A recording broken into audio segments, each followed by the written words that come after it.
Good afternoon, good evening, good morning. All depends on when you decide to watch this video. Today we are talking about the 1987 American comedy Real Men. You know, the movie that featured James Belushi and John Ritter. You hear Belushi and you're thinking Jim. No, we're not talking about Jim. If you want a good Jim Belushi movie, go watch Blues Brothers or Animal House, depending on the mode you're in. Now, John Ritter was an amazing comedian. I don't know what his first role is, but I do remember him in the TV show Three is Company.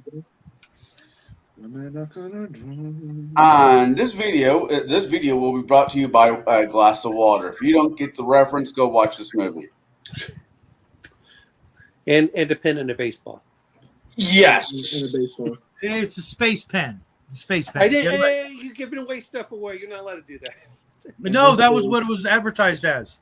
Oh, okay. Yeah, I had one. So I think is why don't you just do what the Russians did and use pencil? Duh. Because you can't sharpen pencils in zero gravity. You what? If you sharpen a pencil in zero gravity, the shavings will get into all of your stuff. You get the pencil with the freaking little bubble. Yeah, exactly. That's why the same reason why you can't have bread in outer space. I don't know what kind of bread you're having. My bread doesn't crumble that much unless I make it into croutons. Neil deGrasse Tyson said that bread is against the rules of the International Space Station. Well, then how do they have that ice cream? I've had that for that free. They eat their sandwiches with tortillas. I've heard that before. I've actually heard that before. That sounds racist to me. Also, you racist. What do you get? I'm more for naan bread rather than tortillas. I just don't want to get the pastrami juice on my fingers. Is that what they call it these days? Pastrami. Or mustard. I don't want to get mustard on my fingers. Is that what we're going to do? Is we're going to come over and we're all going to go our different types of breads we like? No, not at all. Just talking about space pens. I'm sorry. After Neil deGrasse Tyson has completely discredited himself, so I can't listen to him anymore. No, I'm not saying that he's not. I'm not saying that he's not the Bill Nye the Science Guy of physicists. I'm just saying he probably knows a little bit about what's allowed on the International Space Station. Well, that's. I'm so glad we got the ice cream, because we had the freeze-dried ice cream. That stuff is horrible. Anyways, back to task, boys. Today we'll be talking What's up, about. Bell? Oh, Steve. Oh, yeah. Okay, he's jumped in. Hey, what's up, Crafting? All right. So, Shadow, you picked this movie. Why did you pick this movie as your deep, dirty secret guilty pleasure? Because when I saw it back, like real short, I don't think it was ever in the theaters. Maybe it was. I didn't see it in the theaters. I saw it on HBO or something like that, and I was just up late one night, just binge watching TV, and I laughed my ass off so hard. I don't know why. Mind you, I was really young at the time, and I maybe even had a couple of drinks. Or whatever, but I couldn't remember having laughed that hard that much throughout the movie, more than any other movie at the time that I'd seen. That's right. And it didn't hurt that John Ritter was a friend of the family, and he was playing his usual character type. Wherever he goes, he kind of plays the same kind of character, or for the most part, and. I think he just finished. What was that movie he was in? That superhero movie? Oh, Hero at Large. Anybody ever see that one? Sorry.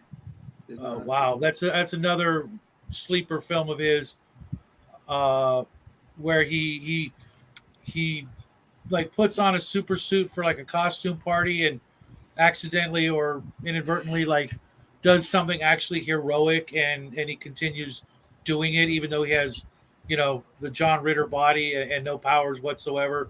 He just keeps being brave, even though it's terrifying. And so I always like that. But this movie was just, you could kind of almost watch it with anybody above a 12, 13-year-old, point. Maybe that one scene, maybe not, but it was just a funny movie. That's it. So did you watch with Jack and then cover his eyes in that one little No, scene? he'll do that on his own. Oh, okay. And he said, had it not been for one or two scenes, it would have been a great movie. Such a prude. Yeah, I'm not going to argue that whatsoever because I really can't. But I mean, I'm not trying to be mean, but damn. no, he No, is. good He for knows him. he is. Good for him. Good for being wholesome. Right. I mean, that's kind of what has always been our gig here on the Shadow and Sun show, trying to just do the hobby, and through over the years we've got sucked into various other activities, but this is probably one of the more wholesome movies we've watched.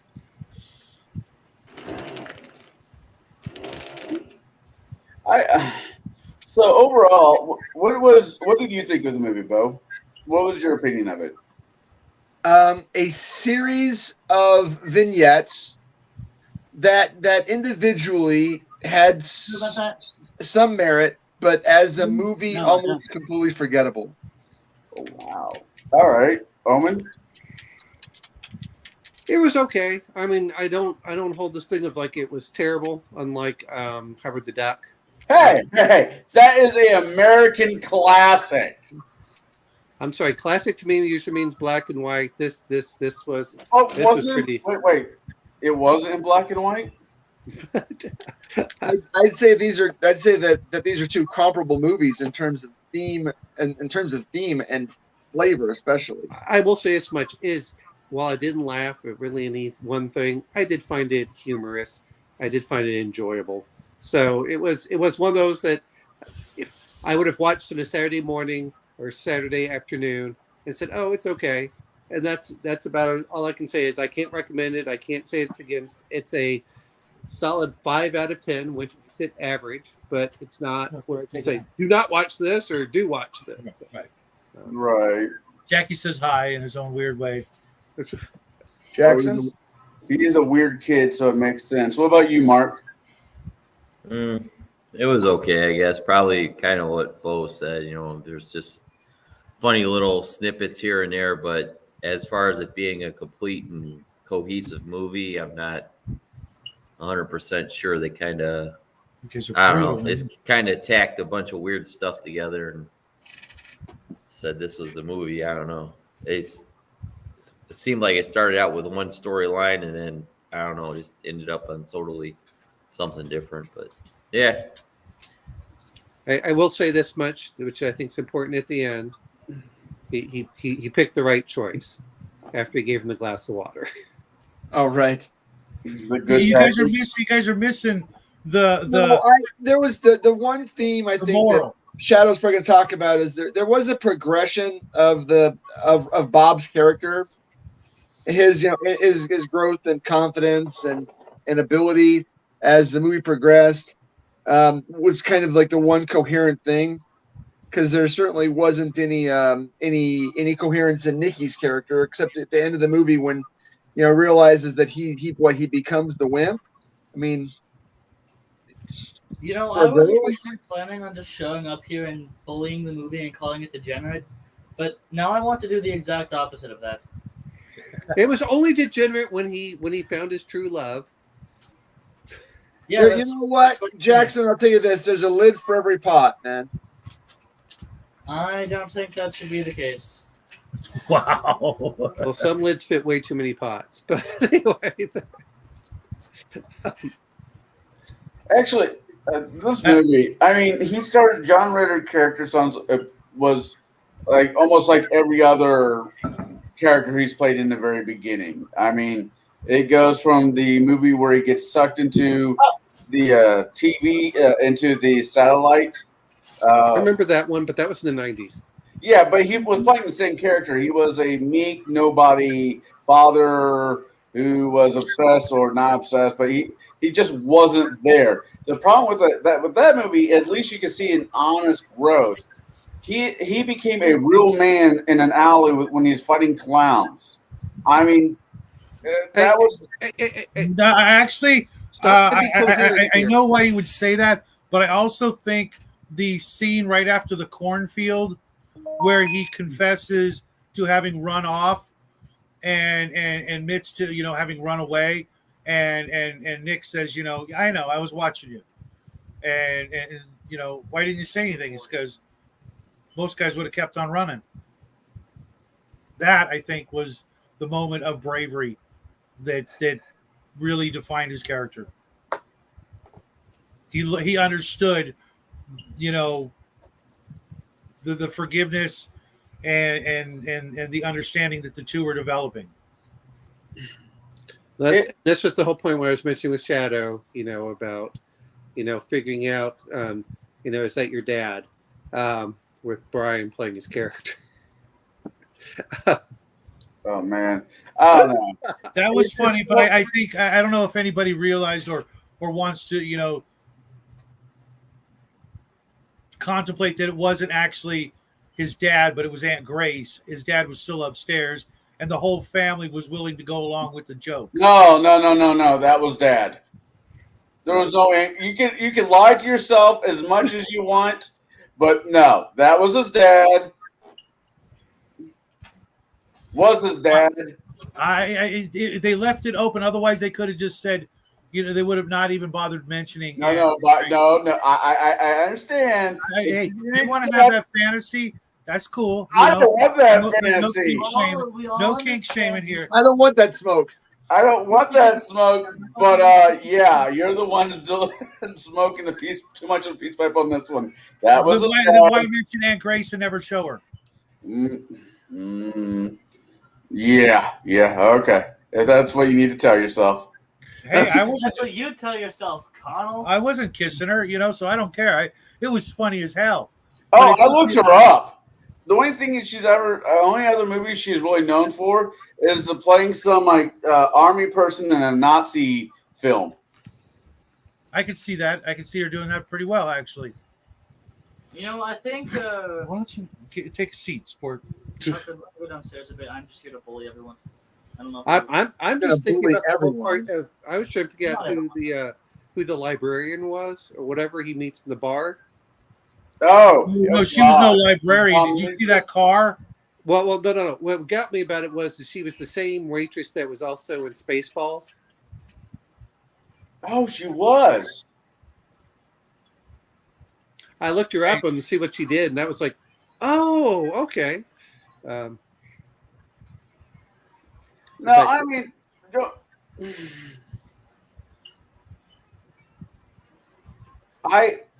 this movie was an hour and 25 minutes long.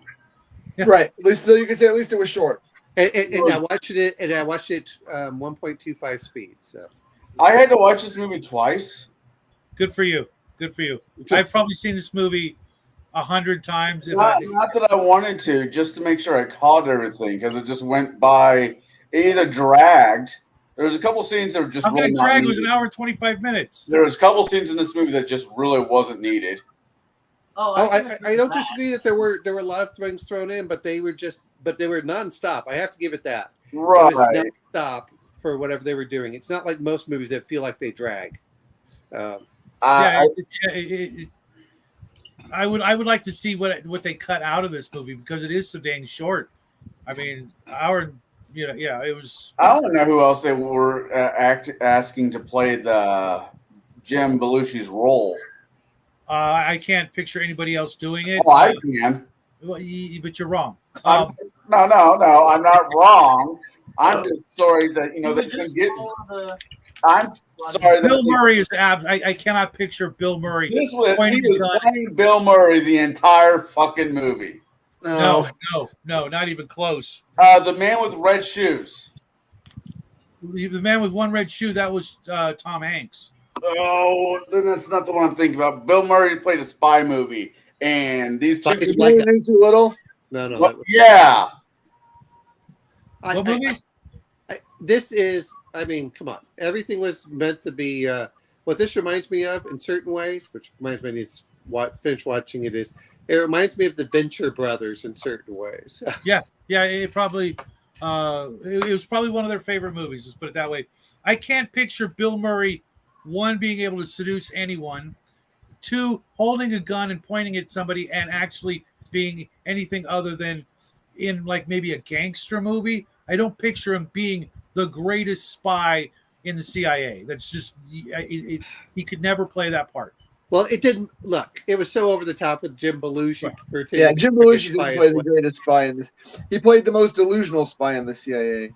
Well, he played the best spy in a very messed up world. Let's put it that way. You know, the fire escape scene where he pulls the paracord out of his shoe and does that thing. That was awesome. That was just freaking awesome. To be able to make that shot and do the swing around through the other window, whoever that stunt guy was, I hope he got a nice fat bonus for that. I did enjoy when he was making that nail gun in the garage. Exactly. I was like, how does that work? That's not going to work. That doesn't work. That's the point. Yeah. It doesn't have to work. It's a movie. It's a movie that's completely tongue-in-cheek. Like, that I involves, can give me a nail gun that involves aliens and the CIA and some schmuck that's I don't remember what his job is. What, selling vacuum cleaners or something? No, he's an insurance salesman. Insurance. So, you know what? If he told me that, I would have put out a policy on myself immediately for a few $1 million. Yeah, absolutely. It's not meant to be believed. It's meant to be enjoyed, and I understand that. And I like I said, there were some scenes. To me, the suspension of disbelief can go too far. And there were some scenes that were almost plausible, but then like the nail gun and some of the stuff like that, just to me put it over the top. Their best negotiator coming in. I mean, come on. Oh, that was great. You have to admit, all of it is intended to be so over the top. A pack a day. That'll kill you. No, but it'll make you very, very sore. Well, it's a product of the time. I mean, isn't it? It's very much like. Oh yeah, absolutely. Like the almost like the Abrams movies. You know, it's not quite an airplane or what was the one with Val Kilmer? Spies Like Us. No, that's what it was. Spies. Crap. I know what you're talking about. You're talking. I know what you're talking about. The World War II one. It's in that vein, but it doesn't go quite that far or quite that well. You know what though? If it had gone a little bit further, I would have probably enjoyed it more because I love those. Well, Spies Like Us was Dan Aykroyd and it was Top Secret. Yeah, Top Secret was it? Yeah. Top Secret. Yeah, that's it. Top Secret. You know, but see, that was all. It was almost there, but not quite. So well, yeah, I think budget had a huge amount to play with it. You know, there was none. I mean, there was like no budget in this movie. Oh, I could tell that by the location. Every single scene was shot in and around Los Angeles. I'm sure. Like the Las Vegas was not Las Vegas. Yeah. There are no cornfields like that in Oklahoma. Yes, there are. Like that? No, that's like Iowa or someplace. That's like Dude, I have a corn. I literally have my own cornfield, and it did look like that this year. But you're in Texas. Yes, and Oklahoma's not that different. It's a little further north. Oh, okay. I mean, if it's further south than something, but no, it's not. You have, people just don't see it as much because I'm surprised you have corn, to be honest. I just figured it'd be too damn hot. Actually, my corn did pretty well this year because we got the rain just at the right time. Okay. So, considering this movie was only two people, realistically, and clowns and other despots, which of the two did you actually like better, Bob or Nick? I'll start with you, Shadow. Nick, easily. He did some of the funniest spy crap that I can think of. You know, at the very beginning where he pulls the button off the guy's shirt and does that thing. That was just the whole way he would do that sort of, like tell this big lie and then admit to the big lie like it was no big deal. You know what I mean? Was just I appreciated that style of humor, which I don't think I've ever seen anywhere else or anybody else pull that kind of, tell this giant whopper, and then like a minute later, tell you, how did you not, how did you believe that, even though he went to such great lengths, and some of the times that he'd actually like break the fourth wall, and kind of sort of address the audience, just with the look was, I'm pretty sure those were done on one take. Gotcha. What about you, Bo? There was one scene with John Ritter's character as Bob, where he's at the bar, and he stares down the roughnecks, the steelworkers, wherever they were, and where they show like the smolder in John Ritter's character, and I think that was the one scene in most of the movie that I thought, you know what, that was actually pretty well done.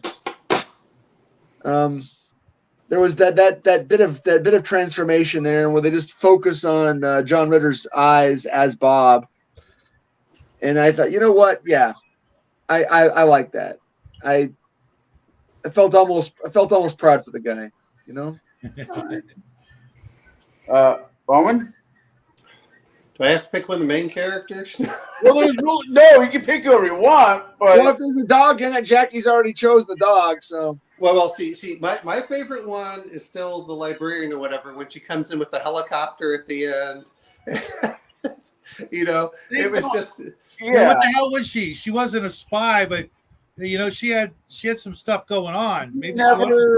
That was intentional. That was to make her the mate for Nick, right? And she needed to be his match. So if not a little bit more so. I mean, I'm not a huge fan of Jim Belushi, and while I like John Ritter as a person, I never found him that funny. But for her, for that little part that she did have, I found that was pretty funny. Like, who is this person all of a sudden? But yeah, with the helicopter at the end, you're like, there's a lot more to this character than they ever let on. True. All right, Mark. I'd probably pick Bob, the John Ritter character John Ritter played, is my favorite.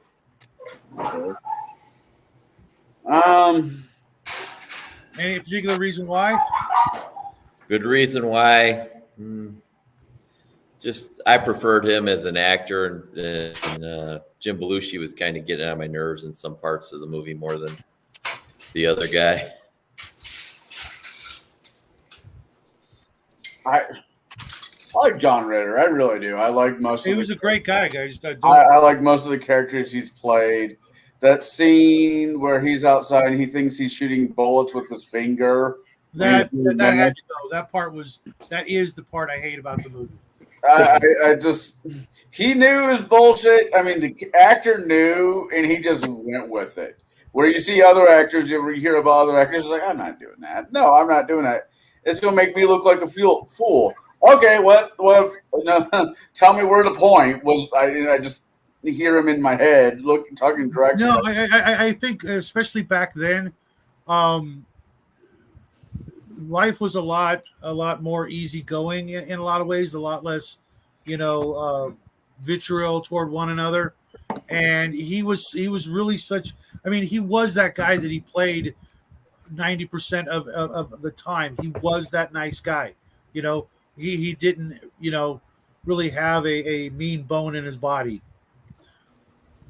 No, like you said, he felt very. I liked him in the stuff he's in. He was not a wide ranging actor that would disappear into a role. No. He's not like he literally played himself most of the time. Yeah, my favorite favorite like Christopher movie, Lloyd, where he disappears into whatever part he plays. Right. My favorite movies that he was in growing up was Problem Child and Problem Child 2. Those are not movies. Don't get me wrong; those are not great movies. What Connell, is that because they're autobiographical? I was actually a good child. It was when I became a teenager things got funny. But One of these days, you got to look up Hero at Large. I've probably seen it and just have it mixed in my head with the Great American Hero. They came out around a similar time, and one might have inspired the other, but it was, a classic John. Right. What was your favorite part of this movie, Shadow?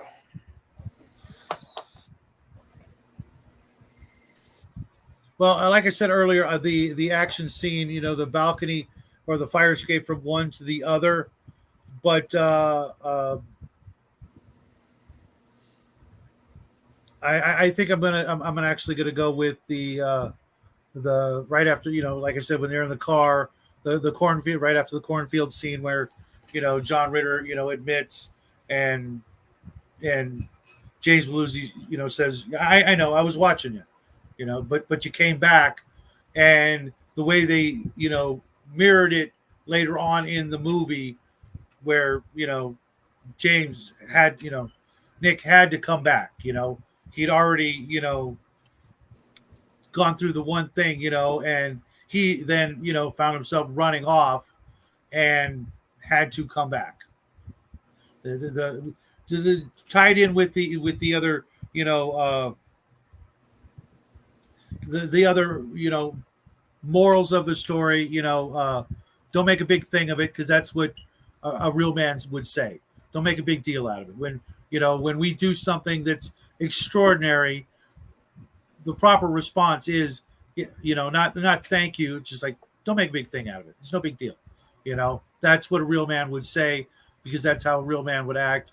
And I guess the be more sensitive after you punch the milkman in the face for hitting on your wife relentlessly. Okay. All right. Bo, do you have a favorite scene outside of the trailer? The end where Bob confronts the hoodlums that stole the bike. It sort of brings the whole thing together, and you can see the evolution of Bob's character. The scene that was sort of the impetus for that was probably when Bob beats up the burglars while Nikki is getting his freak on with the dominatrix. I think that I want to see that kind of. I mean, even in a silly movie, I'd like to see some kind of the real development in the characters. I want to see some kind of end or a resolution of conflict. Yeah. And I didn't really get any resolution, man versus self with Nikki's character. He's sort of a WYSIWYG, and he ends a WYSIWYG. But at least Bob has some kind of, when he has, resolves it with his wife. His wife wasn't really cheating on him that we know of, but the milkman was hitting on her. So Bob goes and takes care of the milkman, and then Bob takes care of the bullies. And then this is the kind of thing that could have actually set up maybe a directed video sequel with the two, where maybe Bob actually does become a spy. Bob does go to work in some capacity for the agency because he's grown and developed so much. I kind of almost want to see what happens to him next year, the year after, and hope he just doesn't go back to being, a milquetoast insurance salesman. He becomes an X-ray and makes more money. No. Yeah. Well, all right. What about you, Omen? I like the negotiation scene, and I thought that was fun. I don't really care about character development. I don't, because I know this is intended to be all tongue-in-cheek, and I don't care if there's character growth or development, because I really don't care that much about the characters. I'm just like, all right, this is just going to be fun. The other part that we have to mention is we can't forget, every time I kept hearing them talk, I kept thinking, but what about Bob? And I like to think was that movie with Richard Dreyfuss. So Bill Murray. And I've never seen the movie. I've just seen the commercials. But for every time they used Bob, all I could think was, but what about Bob? And so there was time for that. None of them. I think they all knew that this was just to We have to make a movie just long enough to get paid. We'll make enough to pay off our hookers and blow, and then we can go make another movie. No, I mean that's not fair. But it's that was wrong, Belushi. That was. But it was the 80s still. Wasn't the 90s yet. Yes, but I mean, but those are the things that I liked. But I enjoyed that whole thing where he's like, well, they're bringing their top negotiator, and it was just so silly and ridiculous. It's exactly like watching the Venture Brothers, except in live action format. And I love the Venture Brothers. Sure. All right. What about you, Mark? Maybe in the beginning when they started doing all the business in the office after he has the initial shootout and all that stuff, and at that point I thought it was going to be more like an airplane movie, and then it kind of lost it after that and went tried to go somewhere in between, and that I didn't quite understand throughout the movie. It's like, all right, I thought you were going to be airplane and go all out, and I was going to get behind that, and then it kind of lost that steam somewhere in the middle. But some parts in the beginning sequence when they're in the office after the initial shootout were funny to me. I expect them to say, "Don't call me Shirley." Yeah, I thought that guy was trying to be like.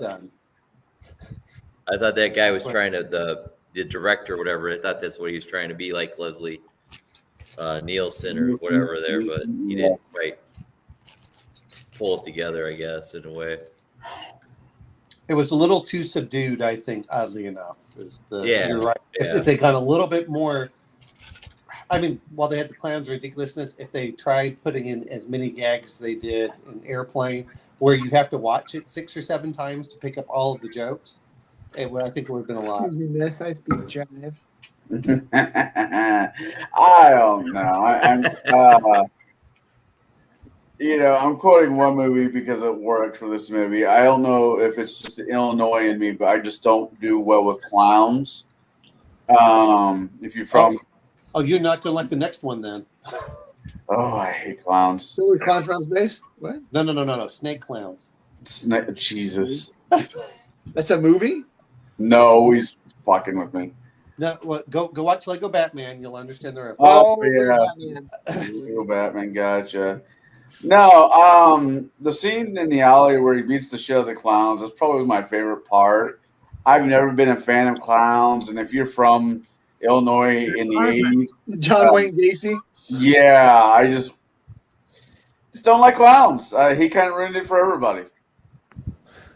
What about Bozo? You're from Illinois. I remember watching Bozo. He was on. Bozo, maybe you're too young. Bozo was a WGN institution. Oh yeah. People as far away as Alaska watched Bozo the Clown for crying out. That is true. I watched Bozo every morning at 6 a.m. Yep. There was just a lot of, I don't know. I mean, I got John, story about John Wayne Gacy I heard as a kid. I'm like, and he dressed up as a clown. Then there was the movie, the TV special, Tim Curry playing the clown. Tim Curry. Yeah, it was just like, I'm terrified of snakes, but I just really don't like clowns. Oh my God, he's going to be terrified when he watches Lego Batman. Yeah, that's doubtful. They're not a thing. Yes, they are. Anyway. That's going to be pretty But actually, not the alley scene. At the very end, when he's walking through walking through the camp, and he pulls that gun on the clown, thinking that clown was part of the CIA still. And it was just a normal schmuck dressed up as a clown. And just walking around like that, asking to get shot. Yeah. It was one of the best lines of the movie. All right, you win. I like that part.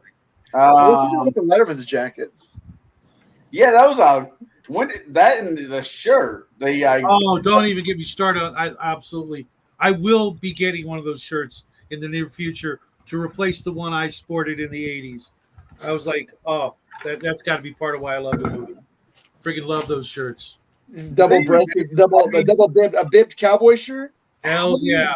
How do you wear those shirts? Did they just come off as a jacket and you just it's a bib, it's buttoned up on the sides and the shirt buttons in the middle. Yeah. Okay.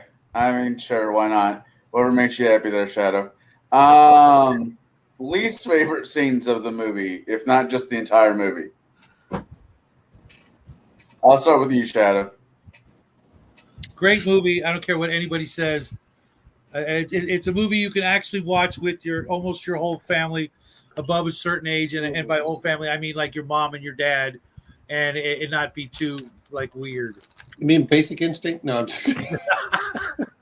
I only bring that up because my parents came over from Germany like, hey, we've heard about this movie called Basic Instinct. Like, are you sure you want to go? They're like, yeah. I was like, well, this is awkward. You know, I know of that movie. I still have never seen it. Okay. Anyway, I don't want to derail it. I'm just every part of the finger gun, that was just absolutely freaking stupid. I mean, that's how he kills the bad guy at the end. Well, that's how he thinks he did. I'm sure the autopsy report would verify that he did in fact have a gun. He had a bullet from Mahoney's gun. Mystery solved. But that was for me. That was just a little too silly. I had already got through watching. But the problem is that Shadow doesn't like the fact that John Ritter fingered way too many guys in the film. Sorry, go ahead.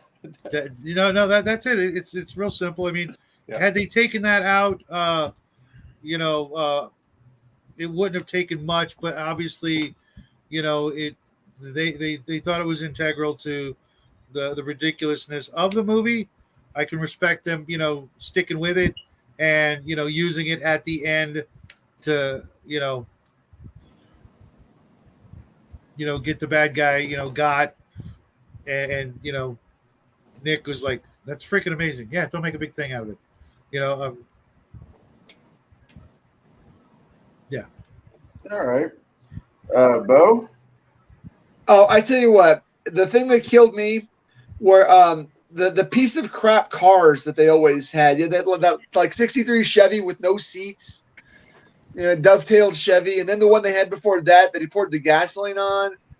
That just really, I mean, if you're gonna try to go cross country and you don't want to draw any attention to yourself, neither the local law enforcement nor bad guys, pick a car that that's at least reliable. You know what though? Back in the 80s though, that was actually kind of a way we did things. We would get the most crappy car we could find because one, it was stolen, and two, we were going to ditch it anyways. And if anything happened, you just steal another one. Yeah, that's just over the top to me. And that's the other thing too. I mean, if you're trying to drive from, I presume, Southern California to Washington D.C. in 5 days, don't you think you'd want to take the interstates? There's not one single scene on that interstate. They're back roading it the whole movie. And again, I know they're trying to. You got to really suspend disbelief for that, but I just can't believe trying to drive cross country via back roads in any amount of time, that's just not. I mean, it would take like 3 weeks to drive across country by back roads. Route 66 will only get you so far. You got to take the interstates. Yeah. All right. So yeah, anything with the cars in, anything where they're driving just ruined it for me. All right. What about you, Omen? Anything going with the bikes. I didn't care. I didn't care that people were stealing stuff. I don't care about the evolution. I don't care showing them that he's a wimp. You don't have to do that because most people aren't getting into gunfights on a regular basis.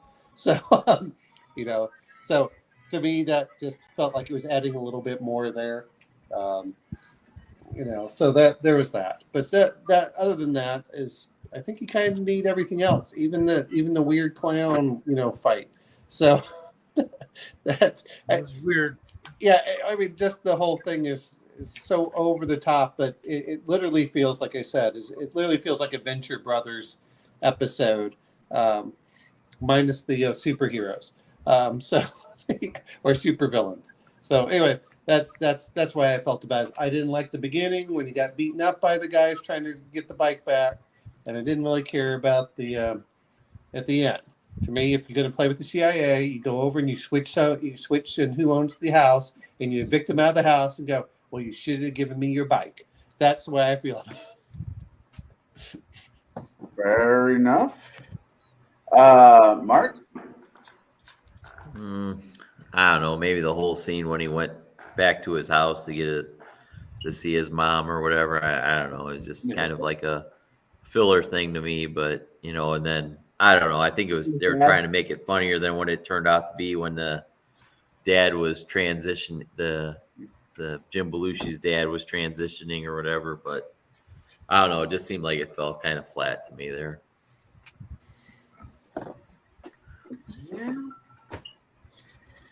Yeah, that scene was kind of horrible. That scene was just bad. Because number one, I'm sorry, the dad was not good looking as a woman or a man. And I think if I looked like a mad cross between Phyllis Diller and Frankenstein's monster. Yeah, who did? And if I don't care how big the testicles were, if I saw something like that coming at me, I'd make a run for the door. I like, give me a stick so I can kill it. I know Shadow had comments about the dad. It wasn't. Yeah, I don't think that was really the dad. I mean, I don't think it was dad or Grandma Bay or anything. I'm just saying that thing was hideous. I hate to break it to you, Shadow, but on Wikipedia, that thing is credited as being his dad. Well, yeah, he's got a head cannon. Don't mess with his head cannon. Yeah, well, like I said, then why even bother mentioning Aunt Grace and Dad? I don't know. I get what you're saying, but the actress who played his dad. Of course, they're going to put her down as Dad. Actress. Well, it is a woman. That was a real woman. Well, how old was she? I mean, she was in her 60s at the time, right? Yeah, she was not a young lady. Yeah, she was. What do you call it? She got beat with the ugly stick. Well, she's in her 60s. For her age, come on. For her age in the 80s, no one would.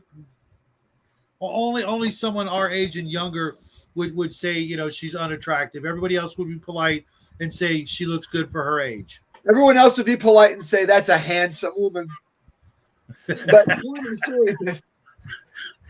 the story is, I mean, if you're Bob and you're happily married woman, a happily married man, he's got a wife that he likes.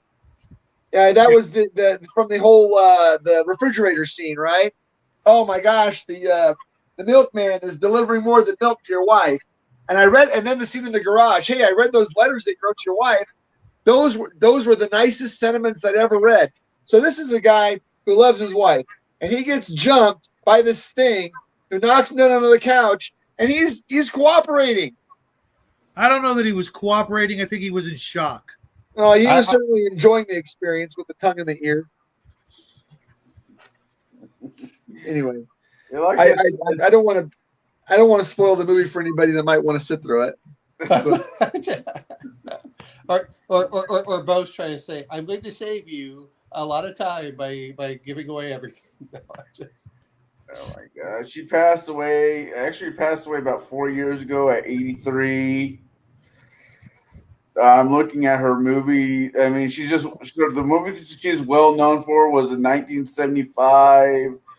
She Wolf of the SS, where she plays a Nazi. Yeah, that's a Brian Weird World War movie right there. Well, isn't that also a softcore porn or something? It looks like it's reading that way. Yeah. It's an exploitation movie, so it might have some chesties in it, but I'm sure that it's fine. Fine. Fine. When you say fine, it's not fine. You know what? Anyone that says it's fine, I'm just. It's regarded as a grindhouse type movie. Sure, yeah, it's an exploitation movie, absolutely. So that's grindhouse cinema. Yeah, It's just like the chain heat or whatever it is, and the so yeah. You go to the, Oh, that movie got the fucking drive-in, and it's the B movie after Attack of the Killer Tomatoes or Killer Clowns from Outer Space or something like that. After the kids have fallen asleep, and you can now watch. Yeah, it's a kind of a Pee Wee Herman style film. And again, I mean, it's not pretending to be something that it's not. This movie is not pretending to be anything but 80 minutes of a good time. Like you guys said, this is a movie that you make, you cash the check, you buy a house, with it, and then that's it. Yeah. You're not making millions of dollars on it, but I bet it didn't take more than 6 weeks to make this movie. I don't think this movie hurt either one of their careers, though, either. No, but see, at that time, to be fair, John Ritter was so well known, he was typecast as the Three's Company guy. So right, you have to do something to break. And he had that Three's Company money. I mean, Three's Company went to syndication, so he was. Yeah. I think I've only seen John Ritter play an asshat in one movie, and it was a Chucky movie. Wasn't he also in what the frick was that movie? Didn't he play kind of a bastard in what was that movie with Billy Bob Thornton? A Sling Blade. Yeah, thank you. Wasn't he kind of a jackass? No. Maybe it's only one thing to be always within. He played the gay friend of the woman that kid was in trouble all with the stepdad or whatever. But yeah, he was in Sling Blade. Ron Knox called Ritter the greatest physical comedian on the planet. Who did? What? Don. Yeah. Physical. Physical. Okay. Takes pratfalls, sort of a like Dick Van Dyke. Yeah. And physical comedy is not easy. No, and to be willing to sort of play the butt of most of the jokes in a movie like this, or many other things that he did. That kind of can probably wear on you. Look at the guy who played Major Burns in MASH. The TV show.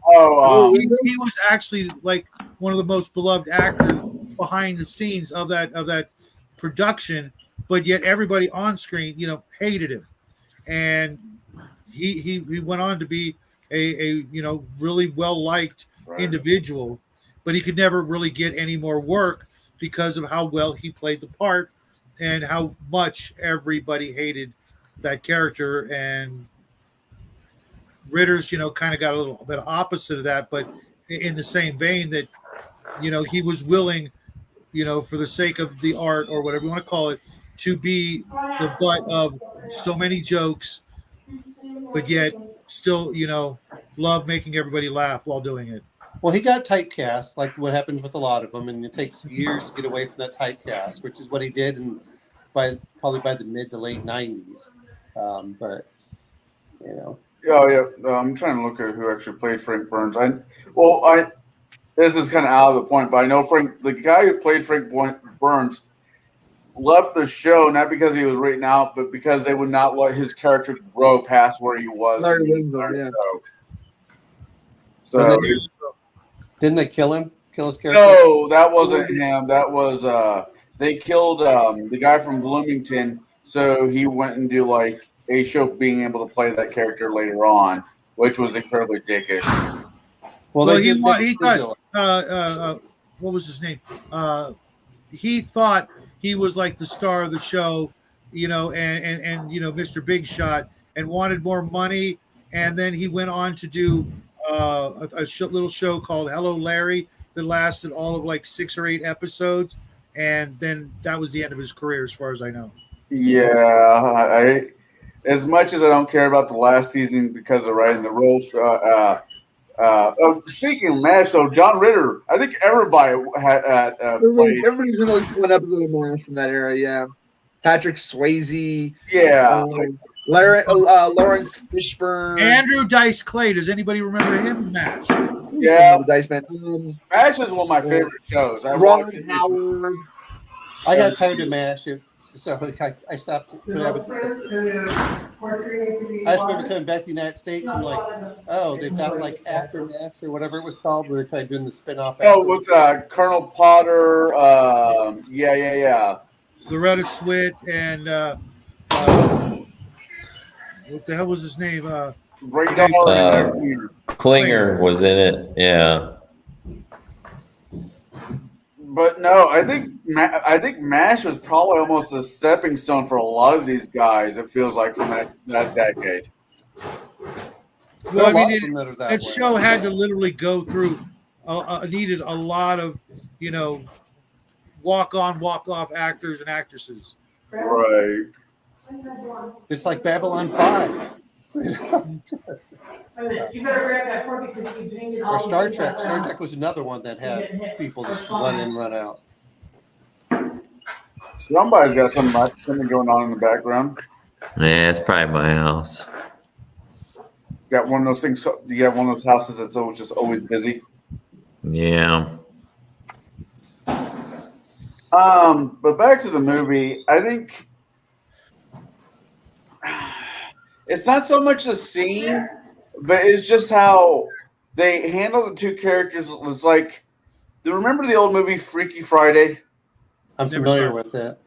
It's like James Belushi and John Ritter played Freaky Friday, where one became Bob, Nick became Bob, and Bob became Nick. Yep. It hinted at that. What? It did hint at that. It never really developed that, but it definitely did hint at that. Because the whole scene where it was almost a vice versa when Bob went into the gas station and buying a 6-pack of beer. The Happy Pies. And the Happy Pies. And where in the very beginning, it was Nick who did it all. It was Freaky Friday mid-movie. And I'm like, this is just bad. I don't know. I wouldn't say it's bad. I can understand how it's a guilty pleasure movie. I can certainly, you know, it's a movie. It's like it's Friday afternoon or Saturday early afternoon. You got nothing else going on. You're flipping through the channels. You see this movie on. You might sit and watch it, right? You're like, hey, it's got Jim Belushi. It's got John Ritter. I don't hate either one of these guys. I can sit down and watch this. Yeah, actually, for me, it was pretty late at night, and I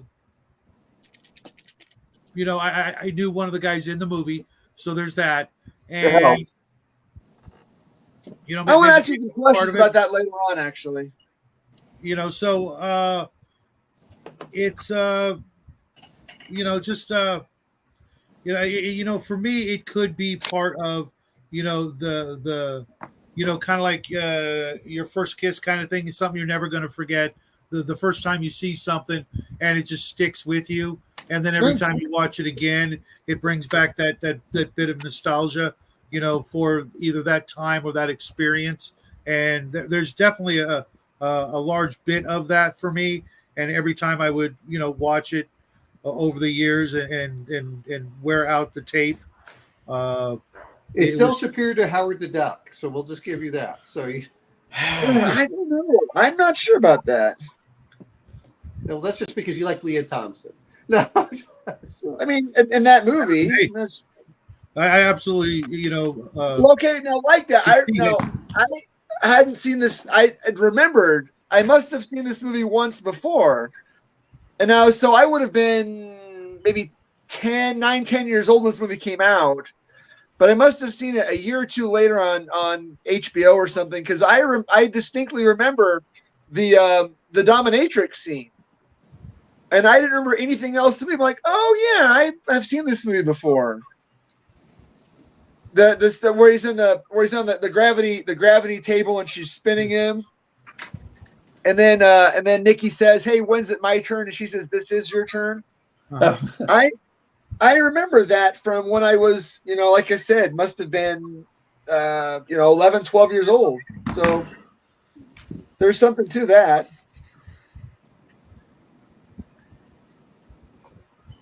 Like I said, I watched this movie twice just to make sure I caught everything because it was fast paced. If you looked away, you might miss something.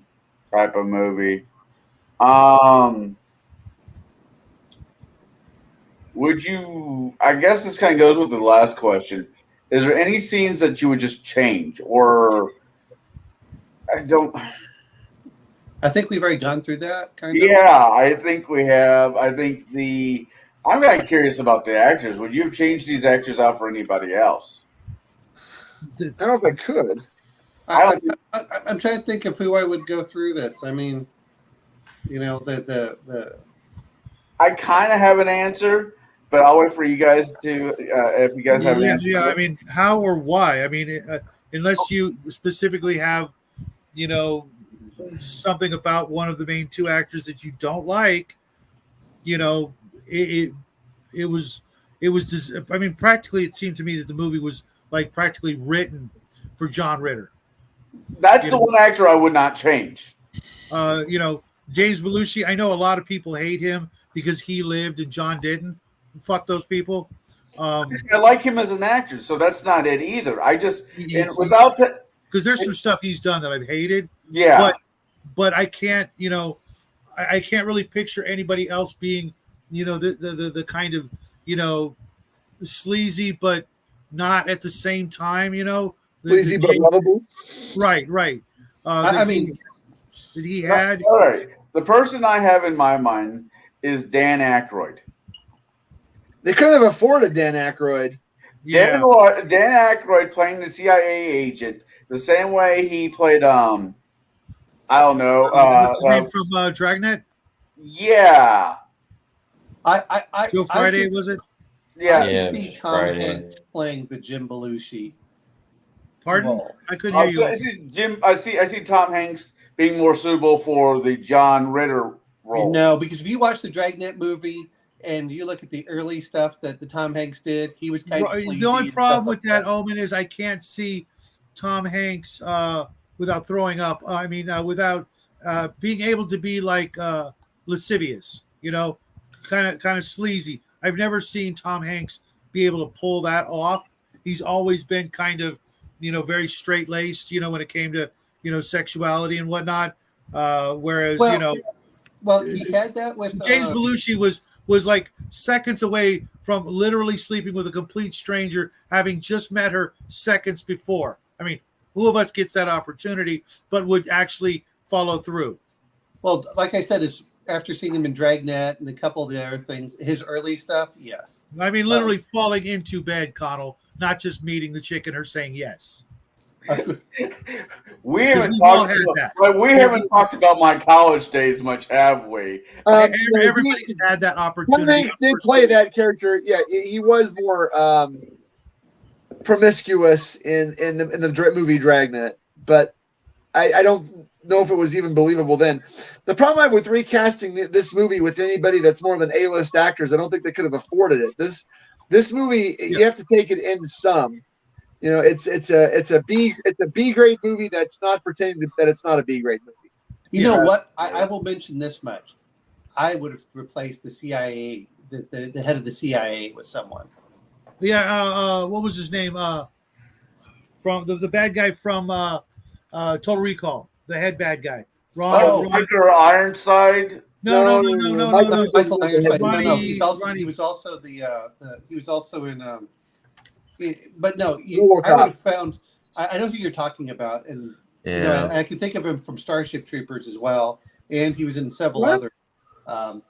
He always did that, but that to me is no, not that guy. That guy's boss, not Ironside. That guy's boss, not Michael Ironside. But Ironside's boss. The guy who ran everything. We were talking about. He was also in Starship Troopers. The guy you're thinking of.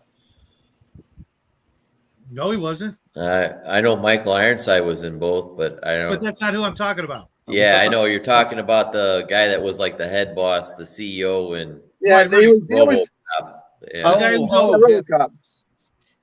Ronnie Cox, was that it? Yeah, I'll take your word for it.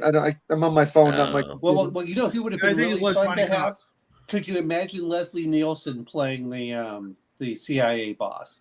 Sure, I could, but could they afford him? Yeah, they could. Nobody could Yeah, afford. Well, he would have that's the stole. whole He would have point. stole Oh, the whole the movie. CIA boss, the guy Morgan I can't think of the guy who played Colonel Potter in MASH.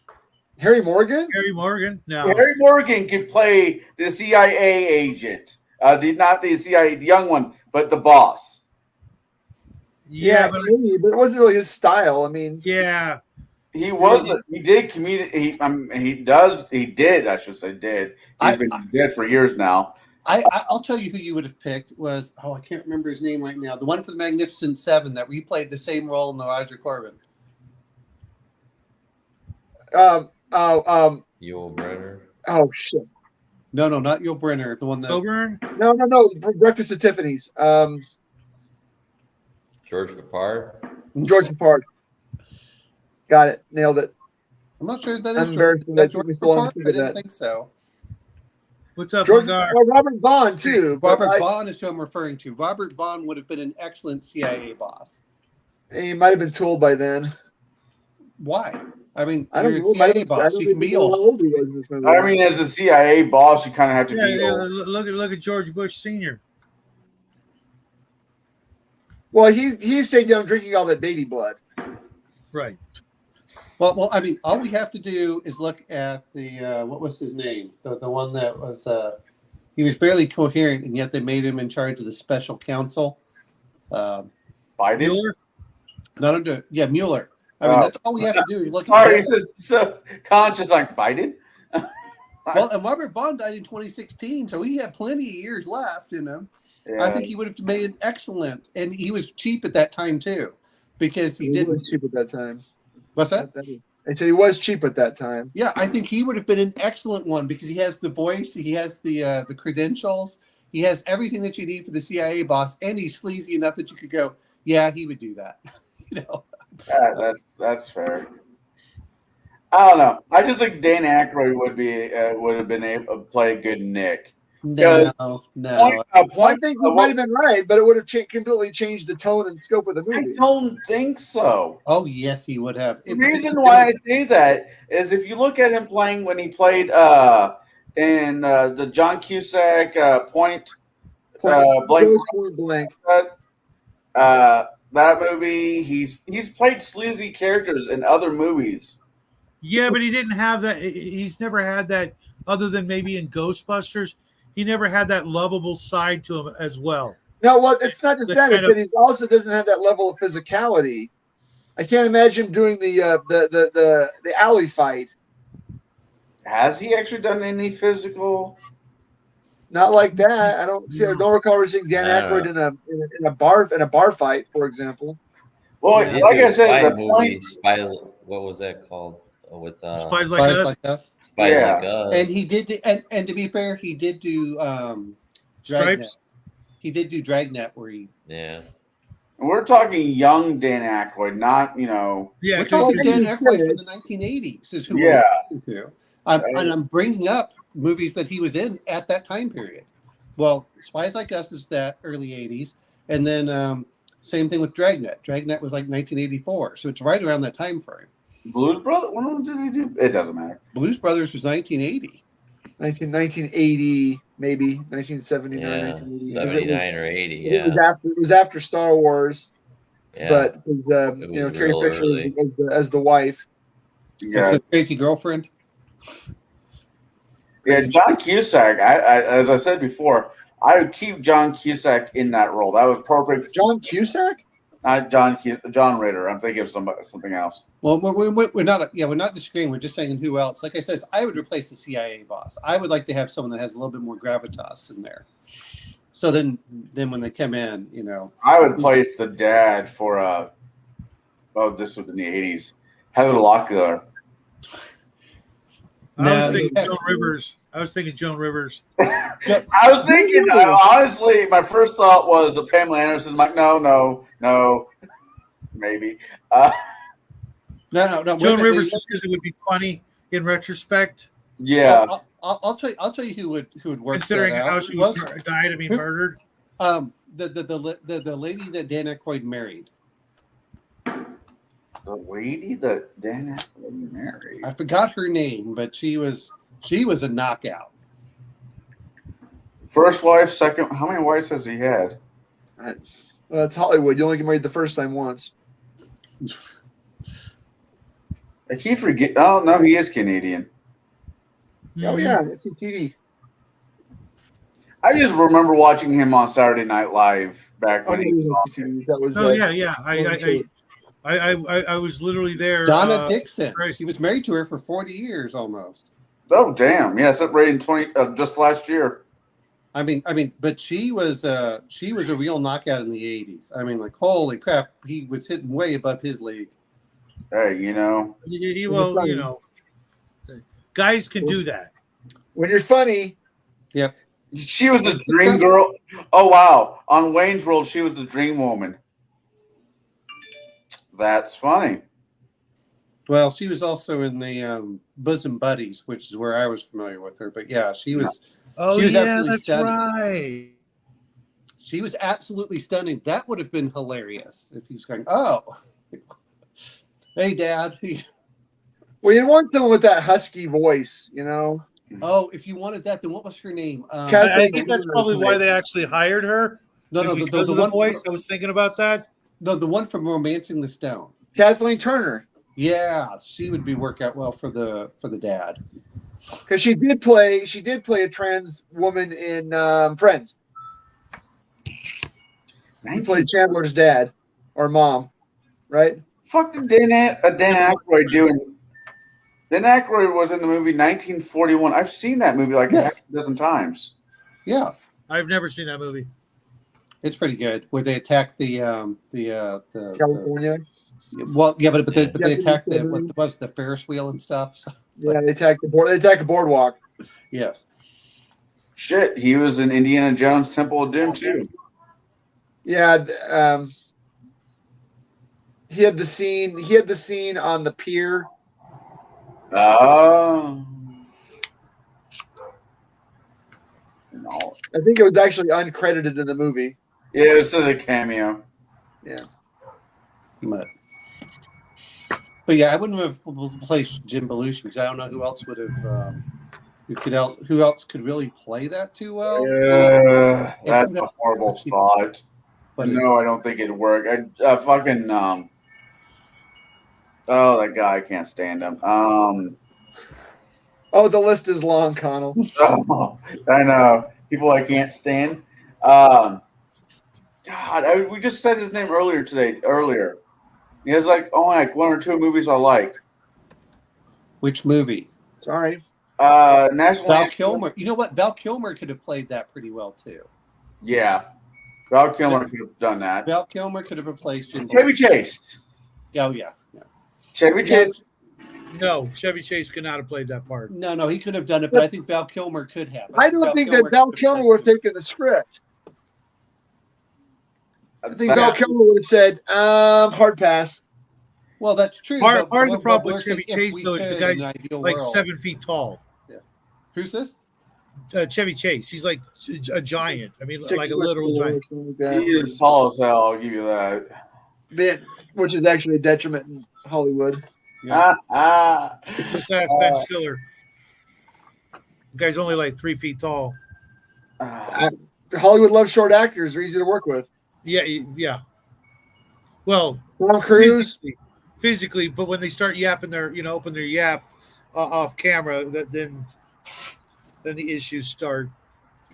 But yeah, because of perspectives and things like that and whatnot with camera work.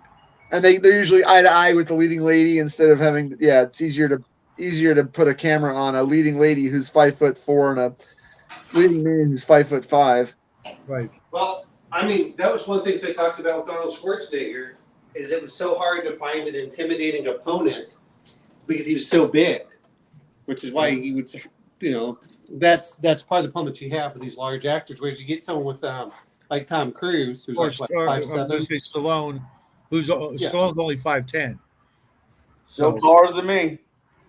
I thought that he was short. Not by much. Yeah, but because I had a friend of mine who was meeting some of these people out on the piers and things in Chicago, and he's like, they add about 2 or 3 inches to the IMDb file for how tall they are.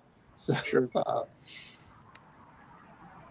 lot of more lifts and things like that. So, but you're right. It's a lot easier to do a frame unless you're someone like Lurch, where they want you kind of, literally out of frame for that. So we basically asked the main question that we have for these movies, other than this last one. Would you recommend this movie to your friends? I will start with Mark, because I already know what Shadow's answer is. I guess maybe if you like John Ritter and want to see John Ritter and something else, but otherwise, I don't know. That'd probably be the only reason why. All right. Now. If you don't like your friends, no, it's not a bad movie. It's not a great movie. It's kind of thing of if you're sitting there and it comes on TV and you have nothing else to watch or whatever. I just wouldn't recommend people go out of their way to watch this. Is what it really comes down to. All right. By the way, your internet, we lost you for a good 3 seconds while you're saying how wonderful this movie really is. Yeah, it's true. Definitely in my top 10. Yeah. But not my opinion. It's the same thing with Shadow. It's like bring up these like classic movies. Like I hate them. Okay, fine. I mean, we all have different. It's going to happen. I mean, if we all absolutely had the exact same opinion on it, I don't think people, all 3 people in the audience would be watching right now. Yeah. All right. What about you, Bo? You recommend is a stretch. I would say, yeah, if it's a movie that you should probably see, but don't go out of your way. I mean, would I go down to Blockbuster and rent it? No. Would I? But it's on YouTube and it's free. So, like, if you're working the graveyard shift and it's 3 o'clock in the morning and you want to stay awake, yeah. There's a lot of caveats to watch this film to enjoy it. Yeah, there is. All right. Well, we all know what Shadow's answer is going to be. And I got Bruce and Janet to watch it too, so I had to bring it here. Oh, okay. What did they think of it? Bruce liked it a lot. Janet hated it, except the dominatrix scene, which is very telling. Sorry, Janet, but I don't know her, so I'm like, I ain't judging. She's a really nice lady, but she not being a man, missed 90% of the movie as far as I'm concerned. What it means to be a real man. Being able to fight every urge and every instinct you have that tells you to run away, and maybe you do run away, but you man up and you come back knowing essentially that you're probably going to die. I mean, let's face it, Bob, he realized that he had the fate of the world in his hands. He had to come back. He may die, but he had to come back. And Nick, and that's the thing that we never really talked about at all was the plot, right? We never talked about the whole saving the world for a glass of water and the whole chemical weapons guys dump whatever it is they dump something into the ocean that's going to kill everyone in 5 years. Did anybody understand what that was all about at the end? Why it was a glass of water? Yeah, the aliens were just given. They just wanted to see what choice people would make. They didn't care about the water. Yeah, they get water anywhere. Right. They wanted to see. Like I said, it was a test of humanity. Are you guys willing to do something so simple for the solution to all of your upcoming problems? Versus the technology that would allow you to dominate your species for the next few years with the big gun. Who liked the tree where they got the water from? That was freaking genius. That was genius. I was actually thinking like that. Like they're in Indianapolis, Indiana. They're in some like ghetto back alleyway, and Nikki reaches underneath a dumpster and gets the glass, and the glass is not even in the bag. The bag and the glass are separate. Then he takes the glass and puts the glass in the velvet bag. Why would you hide it there? Well, so no one would get it. Well, what if it breaks? You got to take some risks in this life, Bob. That was, I mean, there were some clever bits of dialogue. They were a bit contrived, but it's right. Okay too. Yeah, I really, really, really liked the guy they played for the alien. He fully, imparted that sort of, goodness and a little bit of naivete and joy over, being the guy who got to, perform the test on these monkeys. Yeah, he was sort of a pre Mr. Data. Mm-hmm. Yeah, I even the weird accent that he had. I don't know if anybody could peg that. It's a wonderful game, and the pen thing, that was just, of all the things they could give you, you know what I mean? The pen. I would pay good money to get one of those prop pens, in my collection, just to be able to hang it on the wall, to Nick from your friends far away. That was just, Yeah, well, you actually, there are a lot of people online that do prop recreations. I'm sure you can find out what kind of pen it was, and then buy one, in that same color red, and then have it engraved. Sure, yeah. But how much better would it be to have the certificate and the pen on your wall? I'm sure those were gone a long time ago. Oh yeah, I guarantee you they're in somebody's collection. There are a lot of people that have those rooms that literally have those props from, their favorite movies. I mean, look at the Ruby Slippers. I mean, they sold for like $1 million. Okay, wait a minute. Are you comparing this movie to The Wizard of Oz? I'm comparing the Ruby Slippers to the pen. I don't know if you can even do that. I just did. I'll do it again. Okay. I don't know if you should do that. That should be the. I love The Wizard of Oz. It's also in my top 10 favorite movies. Hey! Let's not forget that neither one turned a profit when they were released. That is true. That only one had a. Stood the test of time.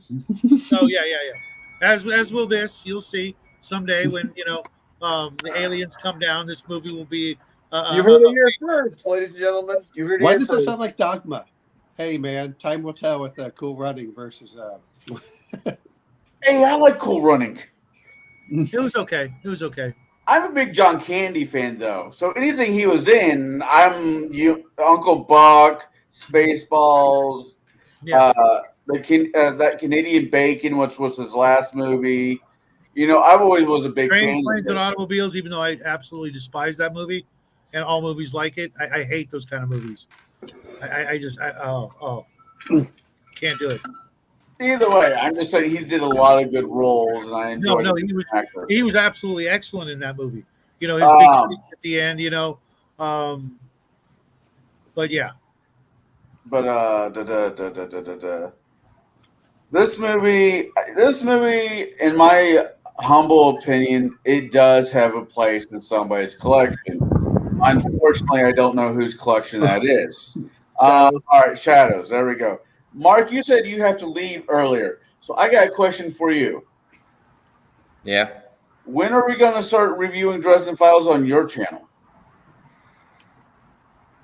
I don't have a plan. If that's something you want to do or whatever, we can. Yeah, I am. We'll get to hash that out and figure out. I've got one other thing though. Mark, what is your selection for guilty pleasures? All right. Oh, my next. I think I already said it. It was a Death Race 2000. Oh yeah, the original. Yeah. It's on one of the. I saw it on one of the streaming services, one of the free ones. Yeah, it's free. It's free on a couple different. I know it's free on. I think it's free on Tubi and a couple others. It's streaming free. So no. We were doing Lego Batman next time, and then right. We'll do Lego Batman. Then it's yours, Mark. Then we're still waiting for Bo to give us an answer. I thought I gave you one last week.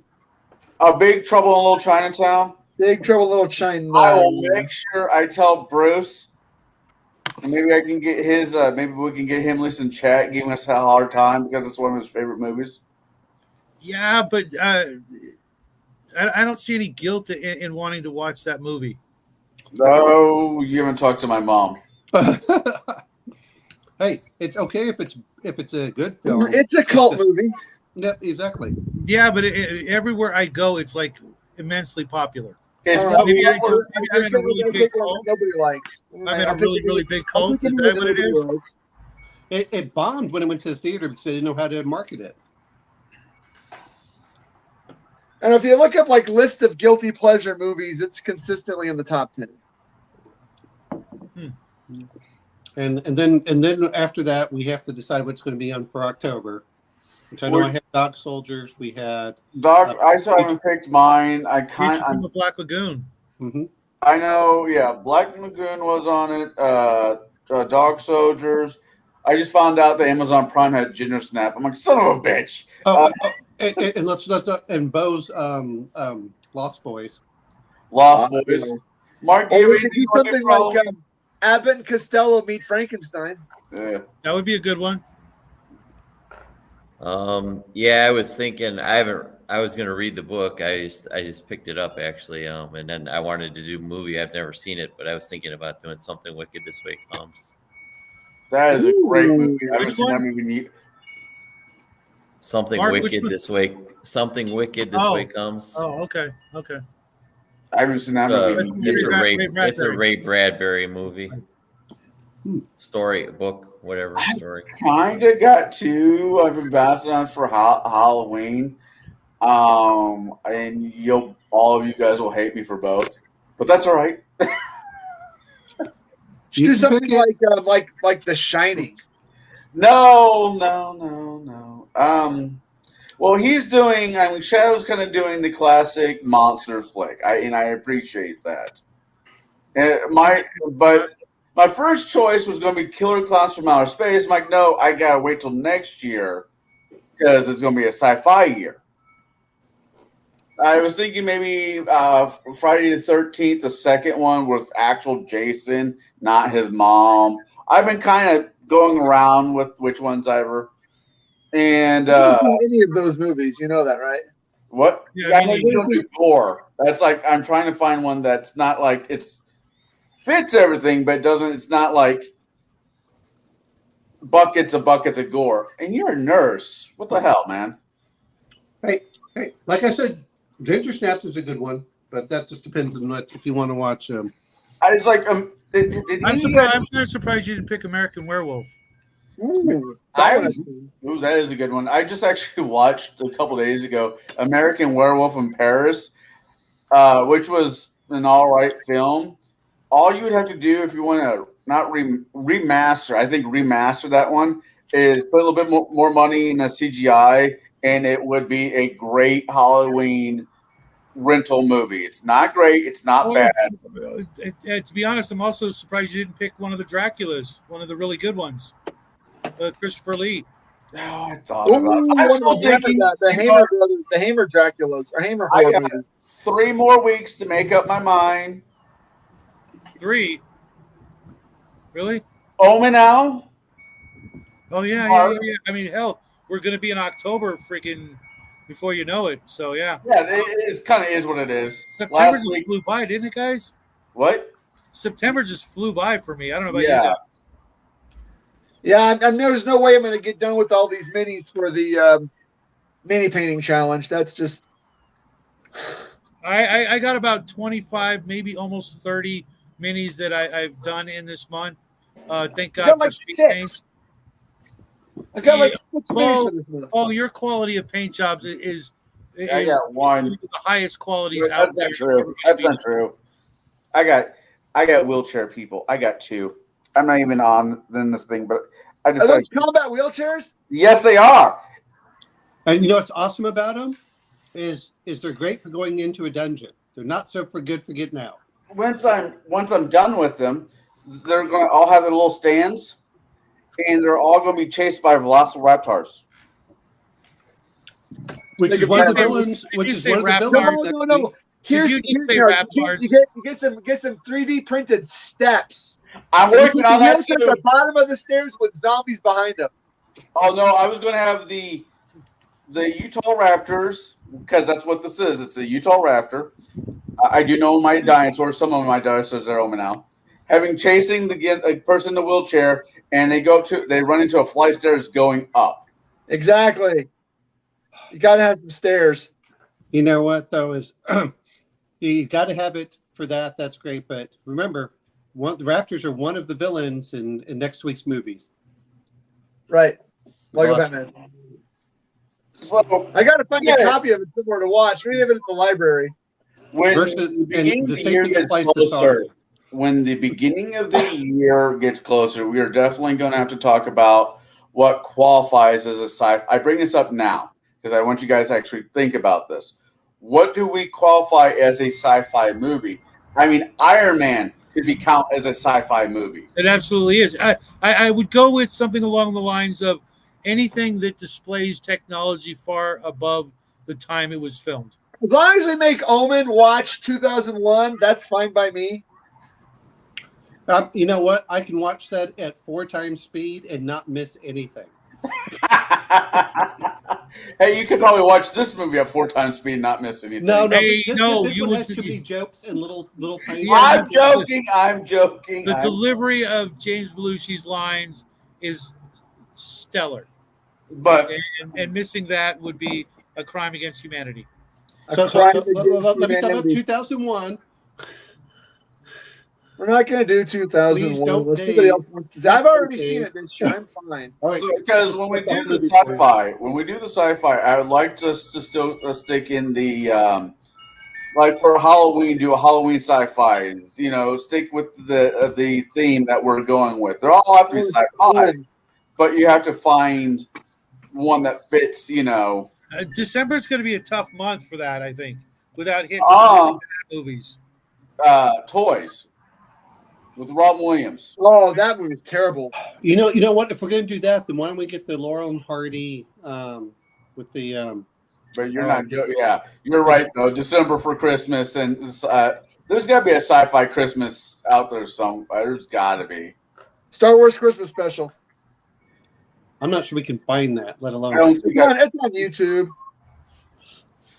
I've watched it on YouTube.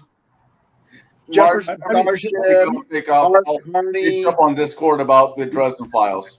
Well, see, All here's right, what I'm probably later. gonna do. Bye bye. Oh, see you later, Take Mark. care, Mark. See you Friday.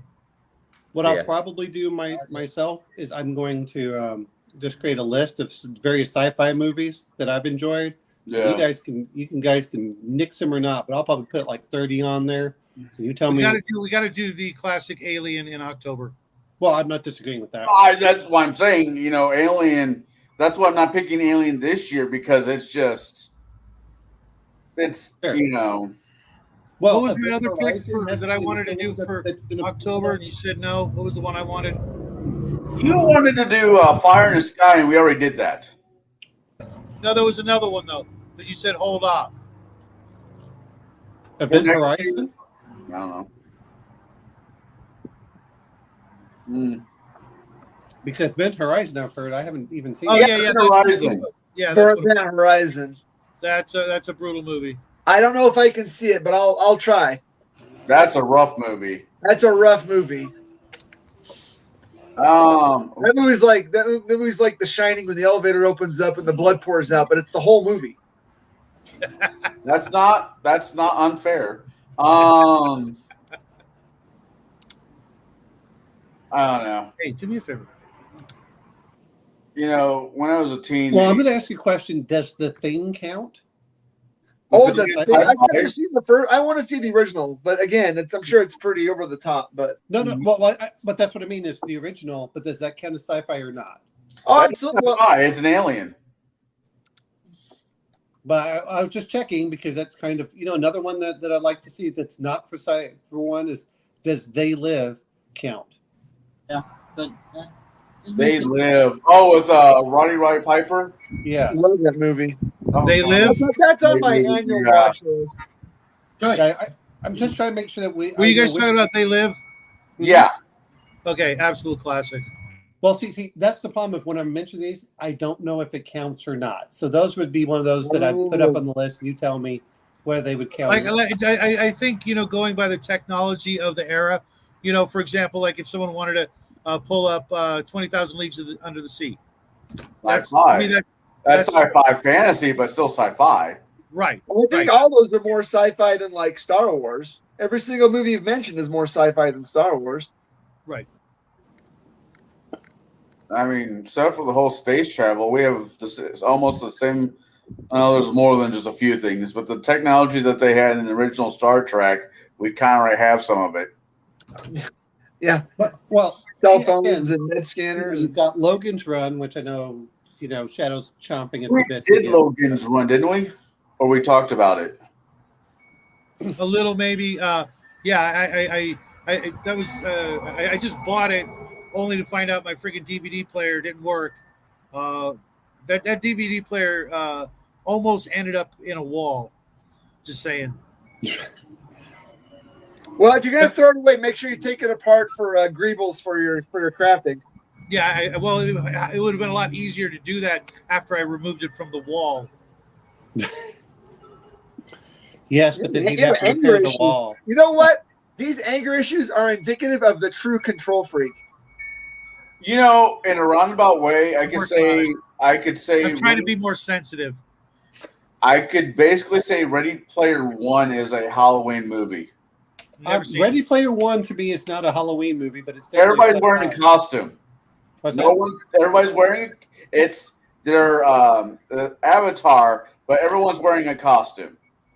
Yeah, that's more of a.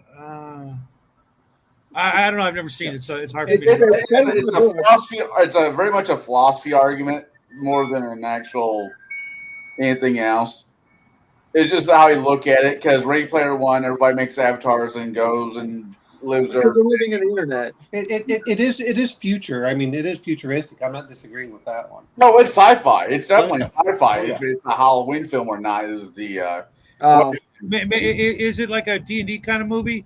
No, it's not a D&D kind of film. It's kind of what they're doing is if you see all the old video games, they have a lot of stuff in there. And it's basically kind of a lot of pop culture references from it's a bunch of pop culture. Lawnmower Man. That's a movie I haven't thought about in a while. Because that movie was garbage. Yeah. I have to put a pin in that one. I'm a huge Pierce Brosnan fan, but that movie was garbage. James Bond is sci-fi. No, I wouldn't classify that. All those the gadgets. only one that would count would be Moonraker. Everything else, we cannot confirm or deny any of the tech in it. Oh, you're killing me. That's fair, though. That's fair. Do you know how many hundreds of sci-fi films we have? I know. Have we done the Dino De Laurentiis Flash Gordon yet? No. See, right now I'm starting to write down what you guys are bringing out. Oh yeah, that's gonna be one of my picks for next year. My whole family loved that movie. As far back as I can remember, everybody I've ever known loved that movie. I heard the soundtrack from Queens before I even saw the fucking movie. Even my old man, who was not a big sci-fi fan. I mean, he was kind of, but he was a big sci-fi fan, but he absolutely hated Star Wars when it first came out. But he grew up going to the theater to watch Buck Rogers, Flash Gordon, and things like that. So when it came out, he's like, oh, it was so way over the top, compared to black and white, with just the massive amount of brilliant, bright coloring, through the movie, especially the gold everywhere. And the red and the purple, because it was based on the comic strip. Right. Because the comic strip was luridly colored. Yes. And I'm actually working on trying to find one of the anthologies of both Buck Rogers and Flash Gordon, but that shouldn't be too hard to find. Yeah, they're not cheap. It'd be easier to buy the Tales from the Crypt anthology I was talking about the other night. Avatar. And sci-fi. If I never see any of either of those movies again, that'd be a bonus. I didn't mind the first one. I've never seen the second one. Yeah, I won't. They can't have my time. It's far too precious to waste on something like that. The first one was okay, but never saw it. The second one is visually impressive, but I'll be honest, it just reminds me of a giant cartoon while I was watching it, and I went, "Why Bo, did they have spend you ever hundreds of seen millions Dan- dollars watching I'd this?" literally rather watch the Fantasy Star movie. Okay, Bo, have you ever seen the movie Dances with Wolf with Costner? yeah, Probably 3 or 4 times. Avatar. Hey, does Mad Max Well, I count know as this is the sci-fi? thing, Connell. To me, a movie is good if I can watch it on my phone. If Okay, someone says you have to watch it on a 30-foot screen or it sucks, then it sucks. Okay, so what about Mad Max? I don't know. I mean, it is in the future, so that kind of counts. But at the same time, there's very little in the way of. There's no technology. Right. I would Well, say okay. 2000 is more Hear me sci-fi out. than that. Hear me out. Killer Clowns from Outer Space. It's sci-fi because it has aliens, but the movie was based in 1980s. Again, Logan's Run. There's a lot of stuff in there that. Yeah. Like I said, though, Connell, in Killer Clowns, they display technology above. Yeah. Okay, if we just use the like most clinical definition of what sci-fi started out as is talking about more or less inventions that don't exist yet, and maybe even ideologies and lifestyles that were predicted to come about sometime. Yeah. To me, sci-fi is anything outside of the norm that has nothing to do with fucking magic. For example, like would you guys consider a Connecticut Yankee in King Arthur's Court sci-fi? That's Well, that was when Samuel Clemens wrote it. Right. No, I wouldn't. Or was it fantasy? Because I don't remember how he got there. Well, then that's the case. Then your John Carter books aren't really sci-fi, then, right? No, because they had high no, technology. no, because they do then later display the technology. But they never really described the hand-waving magic that brings John Carter. Yeah, but all of the vehicles and stuff are specifically described as high technology. I mean, that's with a. What I was referring to with Connecticut Yankee is that he does go back in time. I don't remember exactly how he got there, but then he sort of uses higher tech than the Middle Ages, right? No, that does not count as sci-fi. Because the whole point of watching sci-fi is to watch stuff that's usually at this level or above, for the most part. Or, like War of the Worlds, if you're getting aliens, something that has a higher technology than probably. Okay. But I mean, I haven't read Connecticut Yankee in 40 years, but I seem to have remembered him trying to use like his technology in the past. Well, sure, like a matches. There was something I was watching where this guy, it was all theater of the mind, but he's like, now imagine if you go back to King George's time and your life depended on, you told King George that you're a cook and your life depended on, making something really awesome. And it's like, well, everybody knows how to make a hamburger, right? Well, hamburgers weren't a thing during King Henry VIII's era. So he makes him a basic hamburger. Well, here's what gets me about it is they didn't have sandwiches either, so you could do. But they had buns that you could cut in half to make. Well, that's very easy. But the reason he did it is because he didn't want to get his hands dirty while he was eating, and that's how the sandwich came about. But the other part, but no, part of it to me is, if you want sci-fi and you want to get people in a sci-fi game, then try picking things that you would want to play in the first sci-fi game or something of that sort. Because otherwise, things we can borrow from. Yeah. Or that would inspire us to make a better sci-fi game, or at least the sci-fi game we've always wanted to play. I don't know about the rest of you, but as soon as I get like a house with a yard, I'm making that tree. I don't know how exactly I'm making that tree. But the tree in the movie where he opens up and there's a faucet. Oh, I'm telling you, dude, that was. I distinctly remember the first time I saw that. For me, being a 19, 21-year-old individual, that was funny as hell. I wasn't expecting it. I was not expecting, especially because it dispensed the freaking water. You know what I mean? It did. It lit up and everything. I'm like, it wouldn't be too hard to do. You just need to get a water cooler and build. All you need is to have the little faucet thing, so then you can use it outdoors also. Right, so right. Just, no, I'm thinking in the back of my head, one's going to Well, have water. it's a good bottle. It's a good bottle. It's a good bottled water. He already said it. Yeah. Yeah. It's good bottled water. One will have water in it, and one will have beer. I keep on getting the wrong one. No, okay. So the other movie I was looking at was Outland. Outland? Got to be on there. Got to be on the list. What about Saturn V? Yes or no? If there's time. Well, I mean, we're going to have something like 40 of these, so that's why I'm asking. And I'm just trying to put down a list of things that are out there, and people can add and then however they want. Right. You're counting on a lot of absent weeks there. Isn't it I'm basing it off of what we've actually had basically this year. 40 is pretty reasonable. That's only 12. Right, okay. It. Stephen King's It. That's an alien. I know, but it's more horror than science fiction. Yeah, Right, I mean The Thing is better. I think The Thing would be better. That would be a good Halloween one. The Thing. The Thing. I don't know. I'm just asking. I mean, we all have the opportunity to pick what sci-fi movies we're going to present for your week, and I'm just trying to see what the baseline is. Ooh, what's the other one? Which is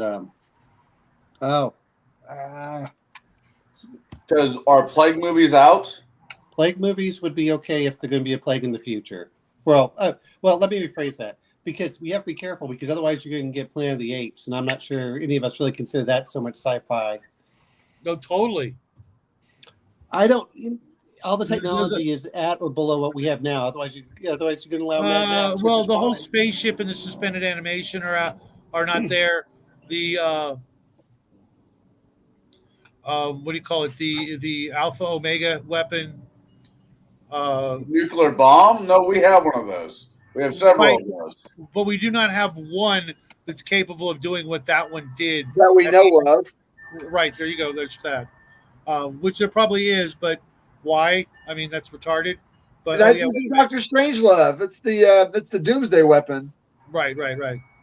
Well, my point is do you want something that feels sci-fi or not? Again, it's okay. I don't really mind one or the other. I love the Planet of the Apes movies because if you've ever watched all of them in order and see how it does the cycle, that's genius. Okay, and because Rod Serling worked on the first one, and to me that's the ultimate of Twilight Zone episodes.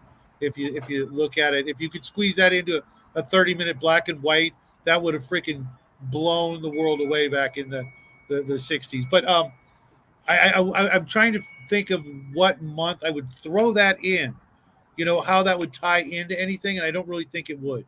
I think just stop trying to worry about that. The other thing we need to do is put in Serenity. That's tough one. That's your Halloween movie right there. It's a zombie movie. The only problem is, I mean, I love freaking. I was just watching a video on what happened to Firefly, behind the scenes and blah blah blah. Fox shit the bed. No, Fox. Yeah, Fox sabotaged it once again. Stargate. The only problem I have with Serenity is we're assuming everybody is a huge fan, or I'm at not least assuming watched all of Firefly all the way through. No, you don't. I'm not assuming that at all. I'm assuming that the movie can kind of stand on itself, and if you want more background, then you can watch the series. I suppose I can't picture showing somebody the movie first. I saw the movie first. I saw the movie first. Really? Yeah, that's what got me hooked into the series because I wanted to know. Yeah, I wouldn't want to do that to anybody, knowing what happens in it. With Wash and Book and. It's too late at this point. It's been 20 years. Come on. At this point, that's your own fault. Well, no, because Jackie has yet to see but the first 3 episodes. And he doesn't want to watch them because he knows already at episode 3 he freaking loves it, but he doesn't want to get to the point where, like I am, wishing, it didn't end so abruptly. Well, at least, but Serenity, you gotta let go, man. The stuff at the Never. end. I understand being a brown coat and all, but I'm not gonna waste my whole life thinking about what might have been. Yeah. Oh no! It's just how much. I mean, I've seen it happen so many times. The original Highlander. No, I would not. I'll be consider absent that that sci-fi. night. That's not sci-fi. It's the second Oh, one. okay. And Yes, the that one doesn't superior count. movie. Second one is not a movie. No, the second one is the best one. Whatever. I've told you all how I've told each and one of you guys how to watch Highlander correctly. If you don't, that's your own damn problem. I'm with Connell on this one, and I'm just. I'd almost rather Connell. Yeah. Right here. I'd almost rather watch Conan. Trust me, that is on the list of movies we're gonna watch. The Dino De Laurentiis Conan. The Conan with Jason Momoa. You know, Dude, I will be so sick that day. No. You can't pull the sick card. I'm going to bring this up. I hate that actor with such a passion. What did Jason Momoa do? Everything he's ever been in, I've despised. Okay. Stargate Atlantis? Yep. I'm going to bring this up, whether you like it or not. I'm going to put Dune, the new version, on my list. Yeah, the Dune, the new version's awesome. I could give that a try. Because it's more true to the book than the old one. Don't get me wrong, I love both. I have the soundtrack for the original, but wow. But, yeah, we're still on the air. What's that? We're still talking about this on the stream. We should turn the stream off. Why? Why? If people don't want to listen to us, they'll just hang up. Yeah, we've got 13 minutes of our. I'm kind of waiting for Chad. If Chad throws in their own fucking, throws a movie in there, we might take it. Yeah, exactly. Chad left like 45 minutes ago. Once they realized what the movie we're talking about, they were gone. Oh yeah, sure. Well, you know what? Elle might throw something in if he's actually going to listen to this, which would surprise me, but he will. Yeah, he should have been able to finish a meal in 2 hours. I'm going to bring this up because it's the only one I really like of Star Trek, which is Wrath of Khan. The fact that you have to go and hunt down a fucking episode off the original track to understand the whole storyline. That's not true. You can understand it without watching the whole thing, and let's be honest, is at this point, it only adds context. Because, that movie came out when I was like 8, and I saw it in the theater, and I hadn't seen any of the series, the TOS, at that point in time, because it really wasn't available where I live. So your parents took you to see that one? You got great Maybe parents. see mine, yeah. I think I saw all the Star Trek movies in the theater except maybe the first one. Really? I saw all of them up to like number 4. Give your family a hug for me. And besides, who doesn't want to go back and watch Ricardo Montalban in the original? I mean, with the rubber chest, with the rubber pecs that he had in the second one, in Wrath of Khan, his rubber muscles. Mm-hmm. I'm going to mention this one. Is he still even alive? No, he passed away some time ago. Really? Ricardo Montalban? Yeah, he died like last couple of years. Really? I totally missed that. I'm surprised. No, I just gotta do the eyes, the claws, the teeth, the tongue, and the wrap. I'm just trying to put up a list up here and things. A lot of them, the stuff that I care about, but some of them are not things I care about. But I'm putting Willy Wonka in the Chocolate Factory. No, that's not. It's definitely sci-fi. I'll give you that. It's a great movie, but I'm not talking about the Johnny Depp's movie. I'm talking about the Johnny Depp one's closer to the book. Dippity doo. Yes. So if I want to spend a weekend over at Michael Jackson and Never Neverland, I'll watch the Johnny Depp version. Thank you. Ouch. I really don't care one way or the other. I like the book. And he even said, Johnny Depp, when making that movie, he says, I was kind of modeling him after Michael Jackson. I'm like, oh my God. Well, let's just be Gene Wilder. He did all that weird stuff. Gene Wilder was freaking a national treasure. Oh, that's sci-fi. It's comedy sci-fi. You know what it's I don't really feel like watching the movie. That would be a great one. That would be a great one for Halloween. Wait a minute. Shadow's probably going to want to watch The Watchmen.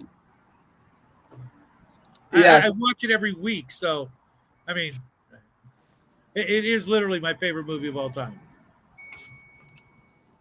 Alan Moore is supposedly going to be doing something. I was reading something with Alan Moore, and he's got all the rights back for The Watchmen. He's planning on doing something, though. Is he still alive? Yeah. Ooh. This is one I like, and I don't know if this counts as horror or not. Dark City. That's Never seen sci-fi. That is definitely sci-fi. Yeah, it's dark. It is sci-fi, but my point know is, what I that don't know is. if that counts as a horror movie or not. I don't know.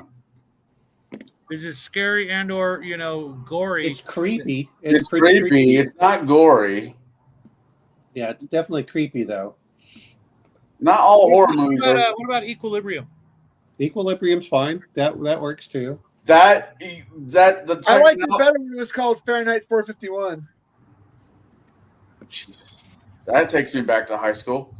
I just bought that book for Jackie, and maybe someday he'll actually get around to reading a book. The problem I have with Equilibrium is this. Actually, it's not much of a problem, but you said technology that we do not have today. Everything they have in that movie, we have today. No, not the martial arts, man. The technogravitons with the gun fu. Oh, I'm sure there's some athletic martial art nerd out there that's already made it up. What about the original Terminator? That's sci-fi. That's hard sci-fi. That's an action classic. That's a Halloween one. Yeah, it is. First, second one, and forget the rest. Oh well, let's not forget RoboCop. Big fan. First, second, forget the third. No, forget the second. You know, I'm gonna have to throw in like Silent Running, Sun and Green, and Rollerball. Oh, I know. I'm sorry, Bo, but I now know what I want for my Halloween pick is. Hey, enemy mine. Predator. Oh, Predator. Predator 2 for the sci-fi. Predator. That's what we get to see the The first Predator is one of the big inspirations for my Friday Night GURPS game. Yeah. We're gonna be doing for Halloween. My pick is the original Predator. Yeah, in fact, if I can't make music run through Discord because it cuts off with the noise canceling. But there are a couple times in the game when I've wanted to play Little Richard Long Tall Sally through the speakers for the players, but I couldn't make it work. Sorry, guys. I did try. Here's one I'm going to mention if you're going to look at it. What about I didn't like the movie, but you also have Annihilation. I've never seen that never one. even heard of it. And that is a weird, creepy thing. If you want to go look at stuff, it's basically, that one is. I'm putting down. Hey, a list, you know guys. what? If we're lucky, what was that movie? Because I don't mind if the Halloween one leads a little bit into November. Because Thanksgiving. What was that movie Jackie brought us? Movie? Yeah, the E.T. movie. What was that one called? Oh, Mac and Me? fucking. Mac and Me. No, yeah. God, that movie made me want to have a full frontal lobotomy. Xenophobia. The sequel's coming out soon. You can shut your mouth. Oh, wait a minute. You've got Invasion of the Body Snatchers. Does that count since we already did it. We already did that one. Which version? The remake or the original? The original. Okay. Just making sure. I'm just going down the What was list. the remake then? I mean, granted, there's been so many variations of the body snatchers out there. It's not like we We couldn't. got one 2 weeks ago. Yeah. Or a month ago because we missed an episode. Did somebody pick Ash vs. the Evil Dead for Halloween? No. Nope. You want that one? Are you saying Ash vs. the Evil Dead? Or are you talking about? I'm just talking about next month. I'm Uncle Predator, and I'm just thinking. Army of Darkness to me was a lot more fun because that's something you can use in a D&D campaign really easily. Yeah, it basically was a D&D movie. Exactly. Yeah. It's up to you. I mean, and Bruce Campbell is apparently a gamer, so there's that. I like Bruce Campbell. Oh, speaking of which, Pitch Black. Yeah. That's a good one. Pitch Black was good. Not the Chronicles of Riddick was good in a different way. It was bad in a completely different way. I know. Of the collection, no. Was actually pretty good, and Vin Diesel's also a gamer. I like Vin Diesel. Eh. I like it as long as he stay out of a damn car. I like his movies. Oh, fun fact. Did I tell you that? Fun fact. Race car backwards is race car, but race car sideways is Paul Walker. Oh, okay. Ow. Nice. I had a coworker of mine that died from COVID, and I was talking to his sister, and I said, I'm I sorry. always thought he was going to die in a car crash, and she said, "Me too." So that was true. That was the truth. That's what he said at his at his wake. I'm sorry, man. That is terrible, though. That's It is right. well, yeah, but I mean, it was one of these things that we went through. I'm trying to look for other. I'm just going through the list, seeing what's out here. Yeah, man. All right, COVID we're is going no to kill joke. the show. I saw too much scary stuff. All right, we're going to go ahead and kill the show right now.